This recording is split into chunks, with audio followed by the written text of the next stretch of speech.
Buenos días, muchachos. Haciendo prueba de sonido, cuéntenme si me están escuchando bien. Buenos días. Cuéntenme si me están escuchando bien, Buenos muchachos. días. ¿Sí se lo Sí, escucha? señor. Oh, perfecto. Bueno. Entonces vamos dando ingreso a los compañeros. Un minutico mientras damos el ingreso.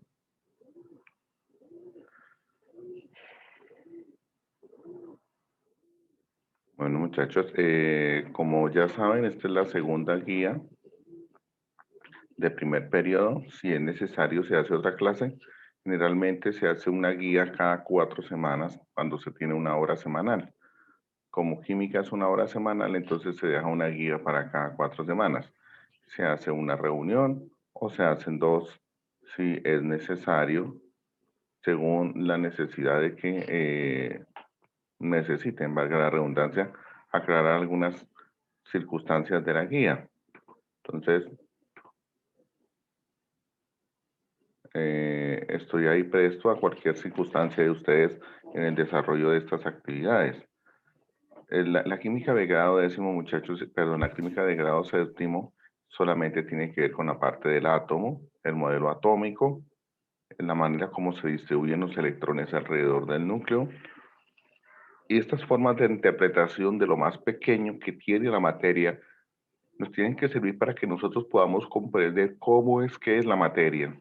Nosotros lo que estamos viendo son los electrones, o sea, solamente es antagónico, pero pensar que todo lo que ves, realmente la masa de todo lo que ves es muy pequeña con respecto a toda la energía. Es decir, el átomo es apenas una partícula muy pequeña, pero todavía lo que representa, lo que pesa el átomo es más pequeño aún. Prácticamente todo tamaño, el volumen del átomo es vacío, o sea, se puede decir entonces que de pronto no es que no existe, sino que está vacío. Bueno, porque son paquetes de energía. Vamos aquí, en esta clase de hoy, a revisar un poco los modelos del átomo, los modelos atómicos. Ya tenemos 10 participantes, esperemos se sigan uniendo. Vamos a compartir aquí la pantalla. Listo. Y aquí, entonces, vamos a presentar la guía. Ahí está, muchachos. Entonces, esta es la guía de trabajo número 2. El plazo de entrega es para el viernes 26 de marzo, es decir, que tenemos todavía más de 3 semanas para poderla desarrollar. La reunión que hacemos hoy, si es necesario, según ustedes me dicen, podemos hacer otra en 8 días. Y si no, pues entonces, cuando consideren necesario, pues es una hora semanal la clase. Siempre he tenido problemas con séptimo para la situación de lo que se refiere al Classroom. Aquí está la clave del Classroom, muchachos. Ustedes ingresan por una cuenta de Gmail. Arriba en la parte superior derecha hay unos punticos, ahí donde le dan clic, desplegan, van hacia abajo y encuentran Classroom. Tan pronto en Classroom dices ingresar a una clase y te pide el código y ahí está el código de séptimo F. Ahí van a estar, entonces va a estar la guía y va a estar el espacio para que tú subas tu trabajo.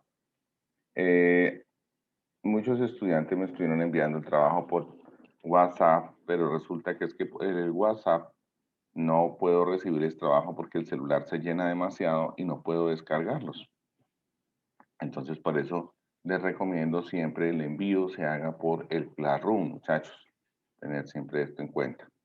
Bueno, vamos acá. Entonces, el tema del día de hoy, muchachos, se llama ¿cómo es lo más pequeño de lo pequeño? Entonces, el asunto vamos a tomarlo en cuenta de la manera siguiente. Si tú tomas, como yo les puse en un ejemplito, un trozo de panela, que está la panela, y lo empiezas a partir con un cuchillo, bueno, la panela.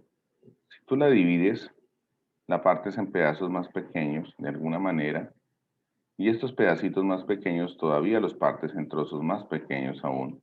Entonces aquí vamos a imaginar los punticos son los trozos más pequeños de panela. Y si esto lo sigues partiendo todavía en más pequeños, pues ya no los vas a ver. Pero el hecho de que ya no los veas no quiere decir que no existen partículas más pequeñas todavía de panela. Eh, lo que pasa es que ya no son tan visibles. Esto los puede seguir partiendo, obviamente. Entonces, bueno, aquí vamos a darle ingreso a unos compañeros.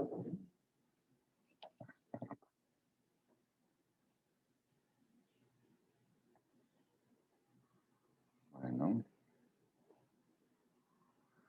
entonces, otros 4. Ya, ok. Bueno, entonces, como les decía, no quiere decir que ya no, si ya no se ven, no quiere decir que no siguen existiendo partículas más pequeñas de panela. La pregunta es, si esas partículas que ya no veo, las puedo seguir partiendo, llegará un momento en que ya no las puedo seguir dividiendo más.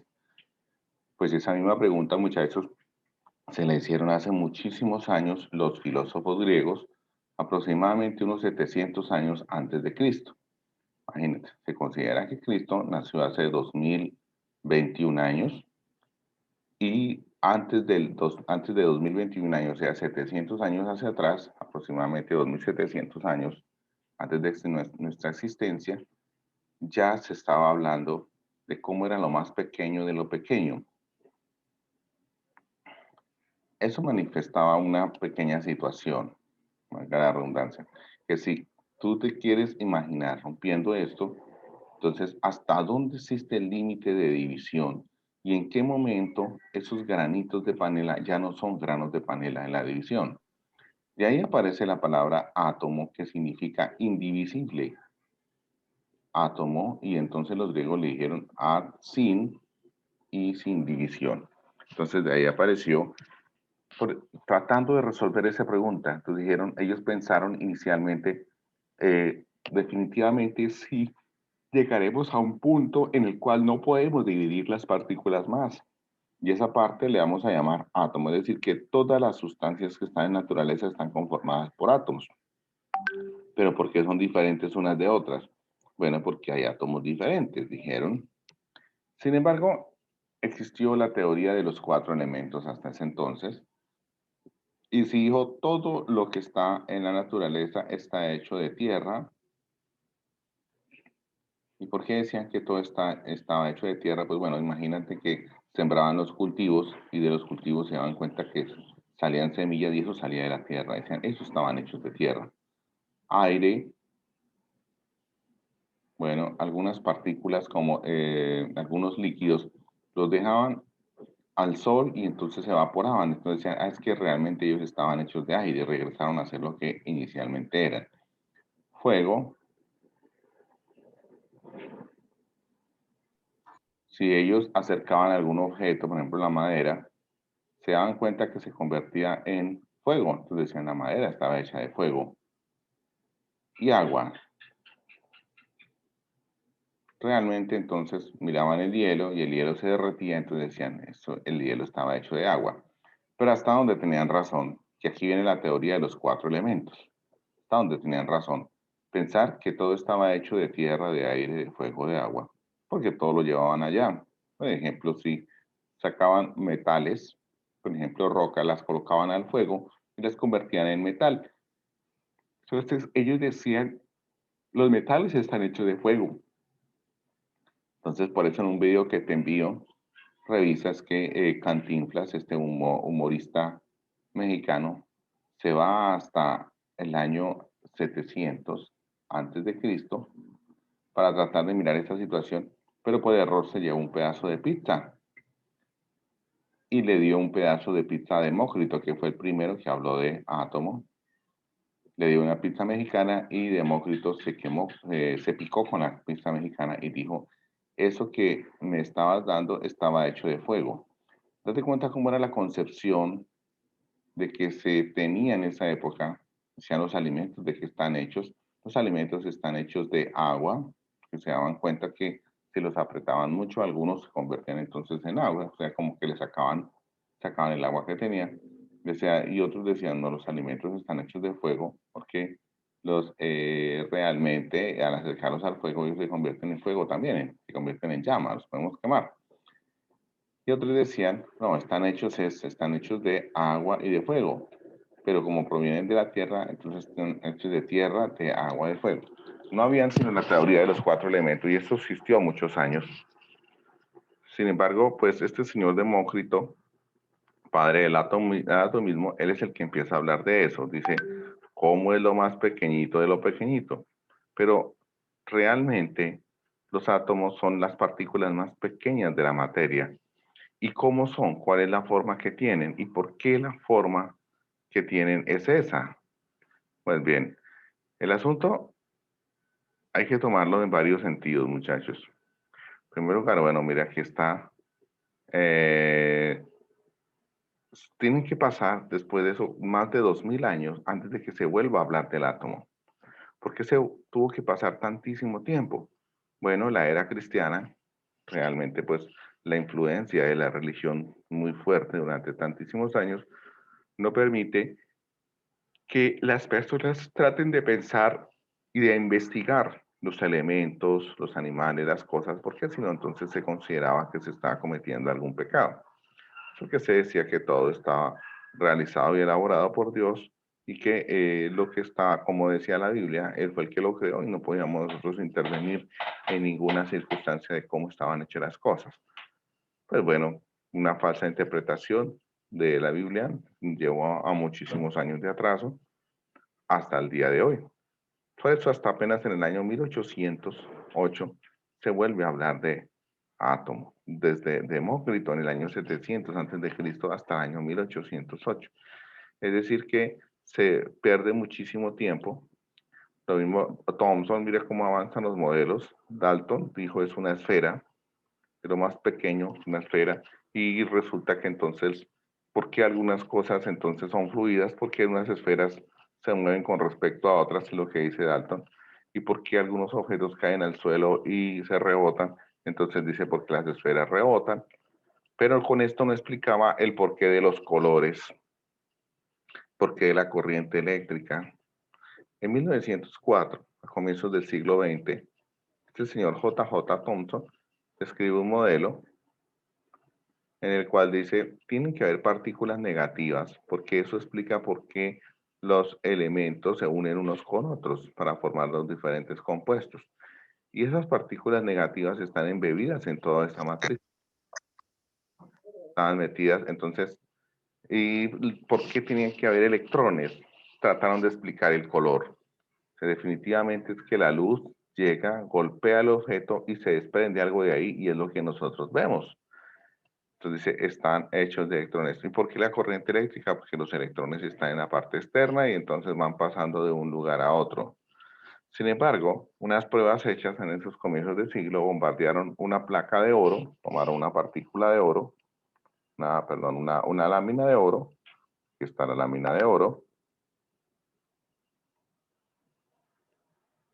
y le lanzaron partículas de helio, alfa. Si la materia fuera como el modelo de Thomson, entonces todo rebotaría al chocar con la lámina. Pero como se le enviaron partículas muy pequeñas, entonces algunas partículas simplemente atravesaron la lámina. Otras, entonces, se desviaron, rebotaron. Otras simplemente atravesaron la lámina y se desviaron. Lo cual les sacó varias conclusiones. Dijeron definitivamente la materia no es un sólido, la materia tiene sitios vacíos, porque si no las esferas no hubieran las partículas de helio no hubieran podido algunas pasar de largo. Entonces el experimento que hace Rutherford en 1911 dice, es cierto, pero tiene que haber una masa interna, que es donde está toda la masa del átomo, y tienen que haber unos electrones que están alrededor, que son los responsables del color, que estos son los que se enlazan para permitir que un átomo con otro se unan, y de esa manera entonces estamos conformando compuestos. Ese es un modelo ya más certero de Rutherford, pero cuando aparecen los rayos X, y en 1930 Bohr, entonces, logra descubrir que los electrones están ubicados en capas de energía, que el núcleo, que es la parte más pequeñita del átomo, es donde está toda la masa, que la mayor parte de la partícula más pequeña es vacío, y ese vacío está llenado por nubes de electrones que giran alrededor de ese núcleo. Esto lo hace con varios experimentos, especialmente los rayos catódicos, los tubos de descarga catódicas, que los solicito los investiguen, y logra demostrarle al mundo científico su teoría. Bien, pero llega Schrödinger y a través de la matemática establece cómo es el comportamiento de los electrones. Él dice los electrones no es que se muevan en rutas fijas, ellos solamente ocupan unos espacios de probabilidad alrededor del núcleo donde se están moviendo, forman nubes electrónicas y a eso le llamo orbitales. Schrödinger probó eso con la teoría de la difracción de los rayos X y la teoría de difracción a través de un prisma.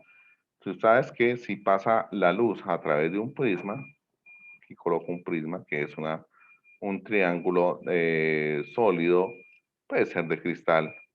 La luz, si pasa el prisma, entonces ¿qué ocurre? Se descompone y pueden aparecer varios colores.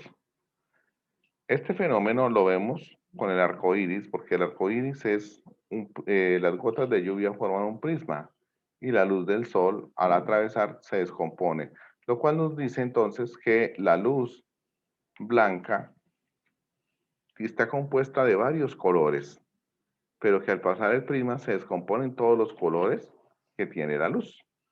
Con la teoría de los rayos X, él hizo, tomó una muestra de material y le aplicó luz blanca y encontró diversos espectros luminosos que lo recogió en una placa fotográfica y entonces logró determinar que habían diferentes niveles y subniveles de energía alrededor del núcleo.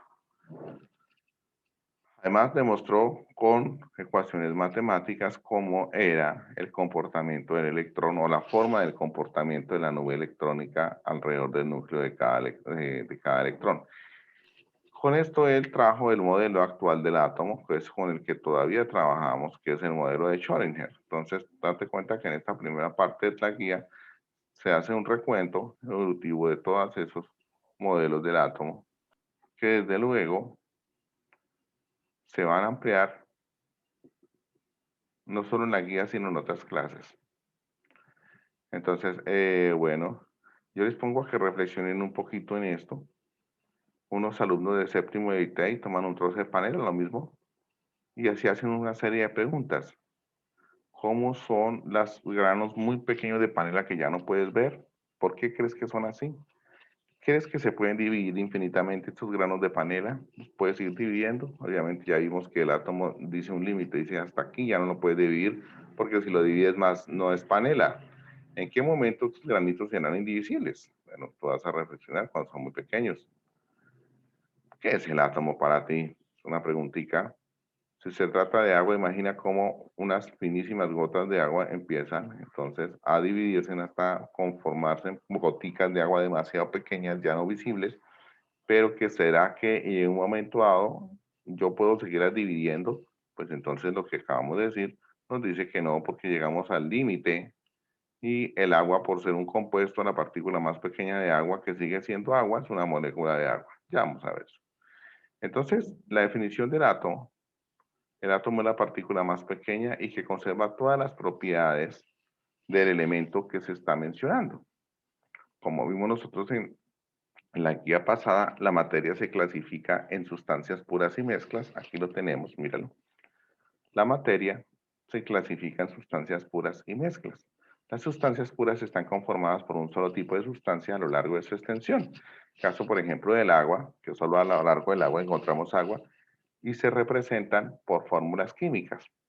Pueden ser elementos, que son todos los 114 de la tabla periódica, o compuestos, que es la unión de dos o más elementos. La partícula más pequeña de un elemento es un átomo, o sea que un elemento es un conjunto de átomos iguales. La partícula más pequeña de un compuesto es una molécula. O sea que un compuesto es un conjunto de moléculas iguales. Recordemos que una molécula es la unión de dos o más átomos. Ahora, la materia también la clasificamos en mezclas, que es la unión de dos o más sustancias puras. Estas se clasifican en mezclas homogéneas y mezclas heterogéneas, pero esto no lo trabajamos en séptimo, solamente trabajamos en séptimo la conformación interna de la materia, como es el átomo. Bueno, muchachos, entonces aquí les envío un video en esta parte, mire, para que ustedes lo miren ahí, le dan clic, lo copian en el computador, que es la definición de átomo, los cuales son la forma más fácil de interpretarlo. Puedes consultar más información de cómo es el átomo. Bueno, el átomo, entonces, es la parte externa, prácticamente toda la parte externa del átomo es vacío. Está conformada por partículas negativas que están en ese vacío, que se llaman electrones. Entonces, aquí se formula un modelo, muchachos, muy antiguo, que es el modelo de la fruta, que es como si fuera un durazno. Tenemos acá el núcleo y tenemos toda la parte externa o la piel, la parte carnosa del durazno, y se dice que esta parte es casi vacía. Ahí lo que hay son electrones. Esos electrones están organizados. Dime. Ok. Aquí en el núcleo, ¿qué es lo que vamos a encontrar? En el núcleo vamos a encontrar protones, que son partículas de carga positiva, y vamos a encontrar neutrones, que son partículas sin carga. La masa del átomo está representada por la suma de estas dos partículas. Los protones más los neutrones, en sumado, nos da la masa atómica o la masa del átomo, que siempre se representa con la letra A. Sería masa atómica. ¿Ok? La masa atómica siempre será. Los protones, aquí los voy a colocar, siempre serán el número atómico. Y átomos del mismo elemento nunca cambian el número de protones. Entonces hay que repasar esto, muchachos, leer, ¿ok? Entonces, así es como nosotros lo vamos a representar en el modelo de la fruta. Entonces, es un modelo sencillo, no olvidemos. En el núcleo, ¿qué es lo que hay? P más, o sea, protones. Entonces, por favor, alguien allá se le prendió el micrófono. P más, o sea, protones. También en el núcleo hay neutrones. Giancarlo, apaga el micrófono. Y electrones. Entonces, ahora por allá alguien se le prendió el micrófono, por favor, lo apagamos. Entonces no olvidemos, los protones y neutrones están en el núcleo y en la periferia, en la parte externa, están los electrones. Cuando tú estás viendo un objeto de color rojo, es porque la luz blanca golpea los átomos de la parte externa de ese objeto. ¿Y qué sucede? La luz es una energía que va a ser absorbida por los electrones, pero no absorbe el tipo de energía que es visible de color rojo. O sea, se descompone la luz cuando golpea ese objeto y los electrones entonces absorban toda la energía, cambiando de ubicación dentro de sus niveles y arrojando haces de electrones que son visibles, que son luz, y esa luz es la que llega a nuestros ojos. O sea que un objeto de color rojo es un objeto que absorbe todas las longitudes de onda de la luz, menos la de color rojo, que es la que refleja y la que vemos. Es más o menos la forma como se interpreta la circunstancia de nosotros ver los colores en la naturaleza. Por lo tanto, muchachos, tú realmente no ves objetos, lo que ves es el reflejo de la luz sobre los objetos. Bien, todo esto es lo que estamos trabajando entonces del átomo. Entonces no olvidemos el átomo, parte externa, vacía, conformada por electrones. Pero si los electrones se ganan o se pierden, se pueden formar cationes o aniones. Si se ganan electrones, si un átomo gana electrones es un anión, si pierde electrones es un cation. Y la parte interna, ¿cómo es? Es muy densa. Está conformada por protones y neutrones, como estoy mostrando aquí. Mire, protones y neutrones. Los protones son el número atómico y los átomos de un mismo elemento nunca cambian el número de protones. Los neutrones no tienen carga, pero son los responsables del peso del átomo. Entonces, el número atómico Nunca cambian átomos del mismo elemento, como estoy mostrando acá. Entonces ahí está, muchachos, para que ustedes puedan revisar lo concerniente al concepto del átomo, que se los estoy representando ahí en ese mapita conceptual. Bien. Aquí revisando un poquitico, bueno, recuerda que los protones más los neutrones dan la masa atómica. Y la masa atómica es una característica propia de cada átomo que hay en la naturaleza. Bueno, ahora vienen los modelos atómicos. Estos modelos, les recuerdo que nadie ha podido ver un átomo todavía, a pesar de que existen microscopios de muy altísima definición, con alta tecnología, los electrónicos, pero nadie todavía ha podido ver un átomo. Entonces, los científicos, debido a sus investigaciones y a todo, con rayos X, bombardeando con partículas alfa, han descrito, para poderse hacer entender, han creado modelos explicativos. Entonces, aquí encontramos, por ejemplo, algunos modelos. Por ejemplo, si yo te digo, tráeme el modelo de una nube, obviamente me vas a traer un trozo de algodón. Y yo diciendo, las nubes no son de algodón. Es cierto, pero el profesor dijo modelo. Entonces, un modelo es algo que se acerca, es una representación. Sigo el modelo de relieve colombiano. Tú colocas un mapa de Colombia en una tabla y le vas a colocar las 3 cordilleras en plastilina. Y eso es un modelo del relieve colombiano. No quiere decir que las montañas sean de plastilina, no. Simplemente es una representación que se acerca mucho a la realidad de cómo son las cosas. Si estamos hablando de un volcán, generalmente digo, tráeme el modelo de un volcán. Lo haces en plastilina, le colocas a a la montaña que haces en plastilina un hueco en la mitad y dices, ese es el volcán, profe. Bueno, si dibujas una estrella, tráeme el modelo de una estrella, pues, o haces el dibujo de una estrella, pues tú dibujas una forma circular con puntas, porque trata de reflejar la luz que emana de estas estrellas. Lo mismo el Sol, también hace un círculo con líneas alrededor que nos está representando. Y ese es un modelo de representación del Sol.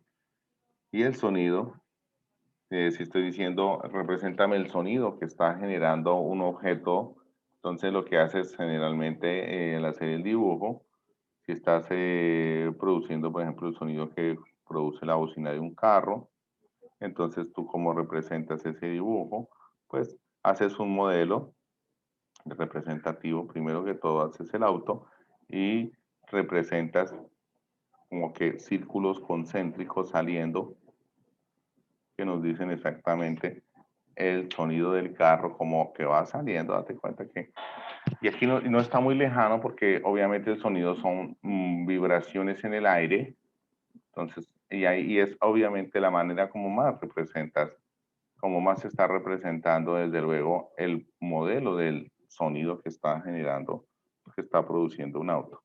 Entonces, teniendo en cuenta, muchachos, a lo que le llamamos modelo, entonces, es muy sencillo comprender que los modelos del átomo son simplemente formas de que los científicos interpreten cómo es. Aquí Demócrito, por ejemplo, 460, 370, mira, me había equivocado, me había dicho que es 700 años antes de Cristo, y entonces es de 400 a 370 antes de Cristo. Él tiene el modelo de los 4 elementos, tierra, aire, fuego. Dicen que todo está constituido por partículas pequeñas de agua, de fuego. ¿Y por qué decía eso? Pues por lo que ellos veían estos fenómenos, imagínate esta época muy antigua, ¿sí? Si calentaba de pronto algún objeto y se derretía, se evaporaba, decía estaba hecho de aire. Así entonces ellos dijeron cómo era, pero Demócrito habló de las partículas indivisibles de la materia y a esas le llamó átomos. Dalton, en una esfera sólida, compacta e invisible. Entonces, los átomos del mismo elemento tienen igual masa y propiedades. Ese es Dalton. Ahí están los modelos, muchachos. J.J. Thomson, ya muy reciente, en 1897, el modelo del pudín. Entonces, es como si fuera una sopa y ahí están embebidos los electrones. O sea, la partícula más pequeña es esférica y están metidos los electrones, pero eso no explicaba muchas condiciones de lo que son las características de la materia. Entonces, Rutherford ya fue el que estableció, se acercó mucho al modelo sistema solar, mira el núcleo y los electrones girando alrededor. Sí, es el Rutherford. Ya Niels Bohr, los electrones, cada electrón gira en una, igual que la cebolla cabezona, viene un centro y varias capas. Entonces, él dice cada electrón gira en una capa según la energía que tiene. Y Schrödinger establece la presencia de orbitales. Dice, los electrones están ubicados en unos sitios específicos alrededor del núcleo. Entonces, él dice, yo tengo el núcleo y los electrones están formando nubes. O sea que tengo yo una nube que puede ser esférica alrededor del núcleo, ahí está, y le llamo el orbital S, pero resulta que puede ser también unas nubes que no son esféricas. Bueno, ese es el primer nivel de energía. En el segundo nivel de energía puedo encontrar una nube alrededor del núcleo. La nube, esto es una esfera, ¿no? Solo que la estoy cortando. Donde encuentro un orbital S, pero también en ese segundo nivel de energía me puedo encontrar con que existe una nube, que es el orbital P, y en esta nube, alrededor del núcleo, también encuentro una alta probabilidad de electrones. Entonces, él definió por eso esta figura que está acá, definió los orbitales o regiones dentro de la esfera atómica que pueden tener una alta probabilidad de encontrar un electrón. Él ya definió el electrón como es un paquete de energía, simplemente en la probabilidad de encontrarlo. Ya te cuenta cómo viene avanzando entonces ese concepto de lo que es lo más pequeño de lo pequeño. Puedo hacer una pregunta. Dime. ¿Por qué normalmente en el colegio nos enseñan más como el de Rutherford y el de Bohr? Porque nosotros nunca habíamos, no, por lo menos yo nunca había visto es el de Schrödinger, Schrödinger. Sí, es porque que lo que pasa es que Schrödinger, ese es el más aceptado de Schrödinger, pero se define mucho más con ecuaciones matemáticas. Sin embargo, es más fácil explicar la ubicación de los electrones alrededor del núcleo con el modelo de Bohr. Ejemplo, dice porque es el modelo sistema solar, entonces te están diciendo si es el átomo de sodio tiene 11 protones en su núcleo porque su masa atómica, su número atómico es 11. También tiene 12 neutrones en su núcleo, o sea, como la masa atómica es 23, entonces tiene 11 protones y 12 electrones y pertenece al periodo 3. Date cuenta que con el modelo de Bohr es más fácil explicarlo.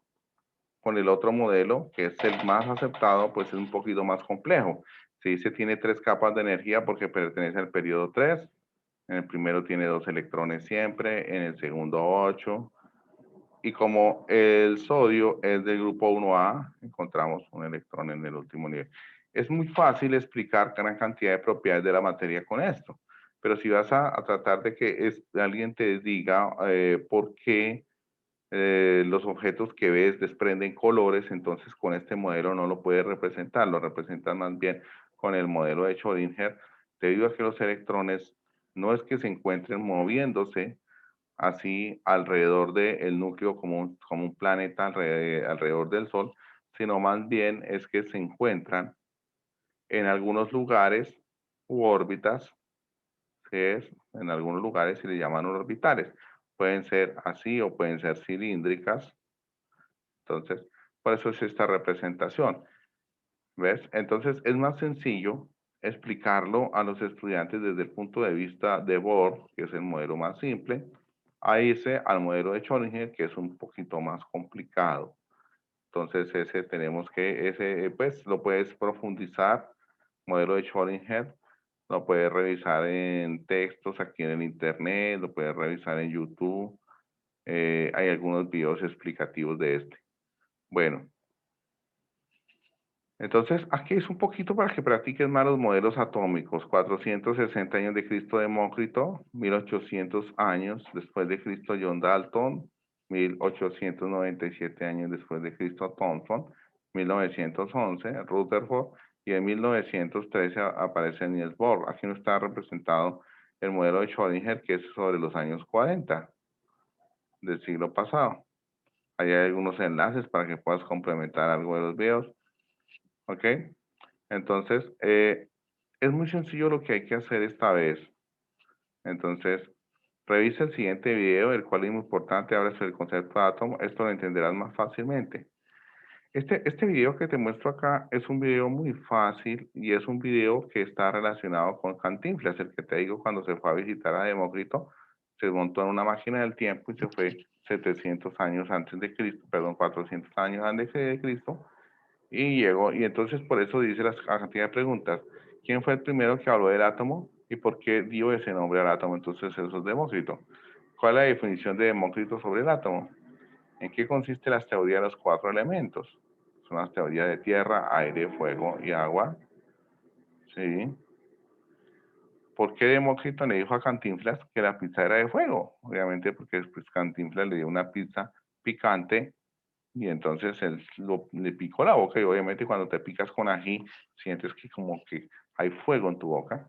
¿En qué época vivió Demócrito? Fíjate que todo eso está relacionado con el video que tienes que revisar ahí. Una actividad que es la revisión del concepto de átomos. Revisa el siguiente video del humorista mexicano muy famoso, este es otro, y quien ha muerto hace varios años, muerto hace varios años, y la manera como él trata de explicar el átomo es muy chistoso.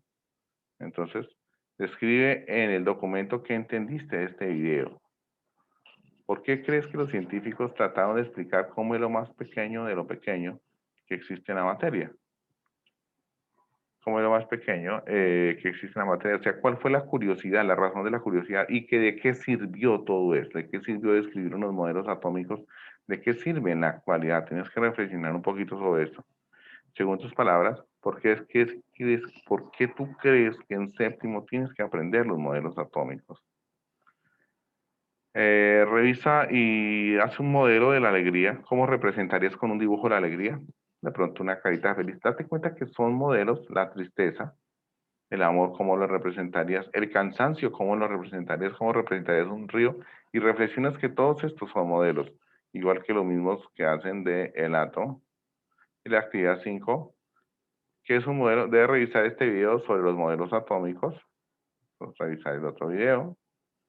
Entonces, hay unas actividades con las cuales evaluamos el saber. Coloca definición con tus propias palabras qué es el átomo. ¿Cuál es la idea que te queda al ver diferentes modelos atómicos? Según el video de la actividad 5, ¿por qué han cambiado tanto los modelos atómicos? ¿Por qué crees que los científicos cada vez que pasa el tiempo sacan un nuevo modelo? ¿Por qué crees que el modelo del átomo como superficie maciza no prosperó? O sea, los primeros modelos, ¿por qué no prosperan? ¿Sí? Y si se quedan con los modelos actuales, que se consideran más evolucionados, y es obvio, pero ¿por qué crees que esta idea inicial de los científicos no prosperó y que fue reemplazado por otros? Ahora, ¿cuál es la diferencia entre el modelo de Rutherford y el modelo de Thomson? Bueno, vas y miras el dibujo y estableces exactamente cuál es la diferencia. Y cuando tú tocas un objeto o una superficie, ¿qué crees que es lo que tocas? ¿Los electrones, los protones o los neutrones? Explica tu respuesta. Como te das cuenta, esta es una guía muy sencilla para ser desarrollada exactamente en las semanas. Profesor, tengo una pregunta del tema, de la guía Claro, de preguntas. claro, pregúntame. Profesor, más arriba de la guía, o sea, antes de dice que evalúa, hay una pregunta que dice que toca anexarla a lo que se envía a usted, ¿Qué toca anexarla a quién? A ver, a ya lo la que se le vamos a envió a ver. usted, o sea, la guía. Más arriba, antes de las preguntas. ¿Cómo sabes saber dónde dice? ¿Por qué crees que los científicos trataron de explicar cómo es lo más pequeño que O sea, existe en la más arriba, materia? profesor. Mm, a ver. O sea, está como el principio de la guía que dice actividad 1, arriba. Son actividades de exploración. Una actividad, no, esa no necesariamente que las contesten, déjame ver. Se nos va a cortar, muchachos, entonces tan pronto se corte, vuelven e ingresan para poder hacer la supervisión de la asistencia. ¿Esta? ¿Qué es para ti, átomo? No, había una que tenía un título así en negrillito que decía que tocaba anexarla. Esa, aquí, actividad 1. ¿Esta? Profe, si no estoy mal, a las 7 tenemos reunión de biología. Ah, ok. Entonces, pero nos quedan todavía 20 minuticos, o sea que podemos ingresar. Entonces, revisión de preconceptos, los debes anexar en la parte del documento. Sí, sí, esta es una revisión de preconceptos. Dices, si pudieras determinar las características, y esto sí toca anexarlo. De estos muy pequeños granos de panela, consideras que aún de estos muy pequeños, si pudieras determinar las características de estos muy pequeños granos de panela, consideras que estos